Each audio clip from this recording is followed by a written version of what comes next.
നമസ്കാരം, എല്ലാവർക്കും എൻ്റെ രുചികളിലേക്ക് സ്വാഗതം. ഇന്ന് ഞാനിവിടെ ഒരു മീൻ കറിയായിട്ടാണ് വന്നേക്കുന്നത്. ഒരു സാധാരണ സിമ്പിൾ മീൻ കറിയാണ്, എല്ലാവർക്കും ഉണ്ടാക്കാൻ പറ്റുന്ന ഒരു മീൻ കറിയാണ്. ഇതുവരെ മീൻ കറി വെച്ചിട്ടില്ലാത്തവർക്ക് പോലും ഈ മീൻ കറി വയ്ക്കാൻ പറ്റും, അത്രയ്ക്ക് സിമ്പിളാണ്. ആദ്യമായിട്ട് ഞാനിവിടെ അയല മീനാണ് എടുത്തേക്കുന്നത്. നന്നായിട്ട് കഴുകി വൃത്തിയാക്കി കുറച്ച് മഞ്ഞൾപ്പൊടിയൊക്കെ ചേർത്ത് വെച്ചിട്ടുണ്ട്. അപ്പോൾ നമുക്ക് നോക്കാം ഇതെങ്ങനെയാണ് ബാക്കി ചെയ്തെടുക്കുന്നതെന്ന്.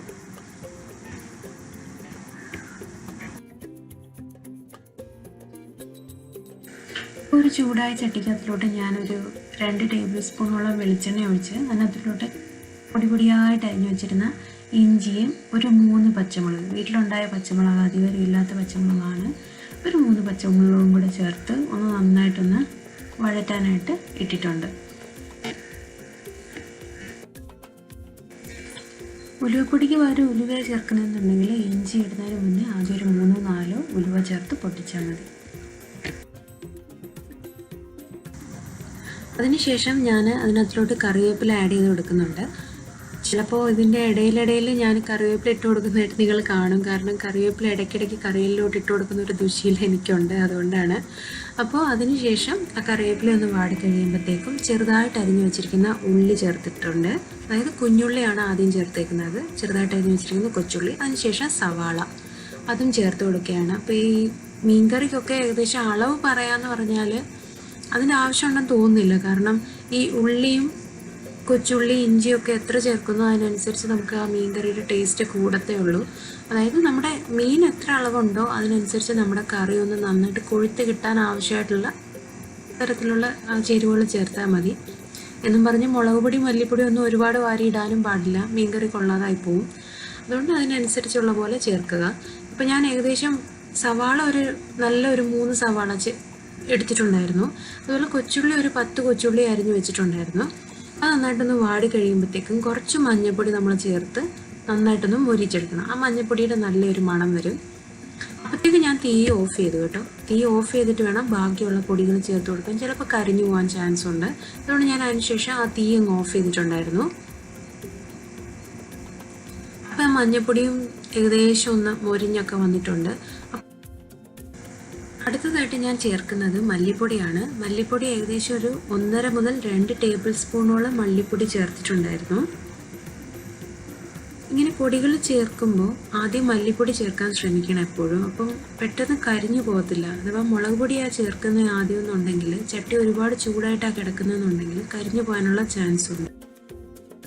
അടുത്തതായിട്ട് ഞാൻ ചേർത്തത് മുളക് പൊടിയാണ്. മുളക് പൊടി ഏകദേശം ഒരു 1.5 ടേബിൾ സ്പൂണോളം മുളക് പൊടിയാണ് ചേർത്തേക്കുന്നത്.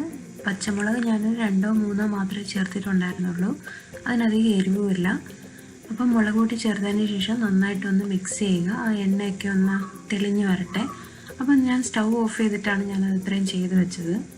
അതും കഴിഞ്ഞ് നമ്മൾ എന്ത് ചെയ്യണമെന്ന് വെച്ചാൽ കറിക്കൊരു കൊഴുപ്പ് കിട്ടാൻ വേണ്ടിയിട്ട് നമ്മൾ ഈ ഉണ്ടാക്കി വെച്ചിരിക്കുന്ന ആ വറവലുണ്ടല്ലോ അതിനകത്തൊന്ന് കുറച്ചെടുത്ത്, അതായത് ഒരു പകുതി ഭാഗം എടുത്ത് മിക്സിയിലിട്ട് കുറച്ച് വെള്ളം ചേർത്ത് നന്നായിട്ട് അരച്ചെടുക്കണം.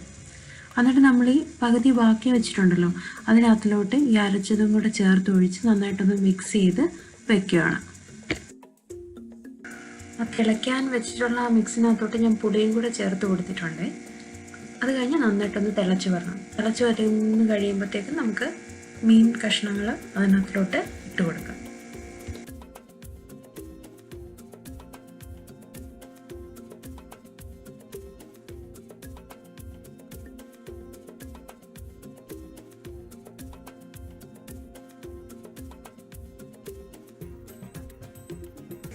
മീനും കൂടി ഇട്ട് അതൊന്ന് തിളച്ച് വന്നതിന് ശേഷം ഞാൻ കുറച്ച് ഉലുവപ്പൊടി ചേർത്തിട്ടുണ്ട്. ഒരു നുള്ളു ഉലുവപ്പൊടി ചേർത്താൽ മതി.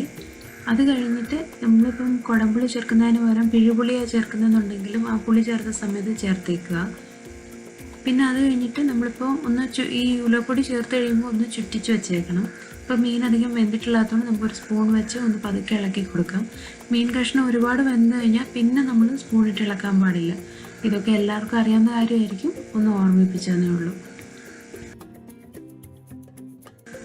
നന്നായിട്ടൊന്ന് തിളയ്ക്കുന്നത് വരെ ഹൈ ഫ്ലെയിമിലിടുക. അത് കഴിഞ്ഞതിന് ശേഷം ഒരു 10 മിനിറ്റോ 8 മിനിറ്റോ ഒക്കെ ലോ ഫ്ലെയിമിൽ ഇട്ടാൽ മതിയാവും. എനിക്ക് കുറച്ച് ഉപ്പ് കുറവായിട്ട് തോന്നി, അതുകൊണ്ട് ഞാൻ കുറച്ച് ഉപ്പും കൂടെ ആഡ് ചെയ്ത് കൊടുത്തിട്ടുണ്ട്. അപ്പോൾ നമ്മുടെ മീൻ കറി റെഡിയാണ്. എപ്പോൾ ആർക്ക് വേണമെങ്കിലും ഉണ്ടാക്കാൻ പറ്റിയ ഒരു എളുപ്പമുള്ള മീൻ കറിയാണ്. അപ്പോൾ എല്ലാവരും ഇതൊന്ന് മീൻകറി ഉണ്ടാകാൻ അറിയാത്തവർ ആദ്യം ഇതൊന്ന് ഉണ്ടാക്കി നോക്കിയിട്ട് ഇതിൻ്റെ അഭിപ്രായം പറയണം.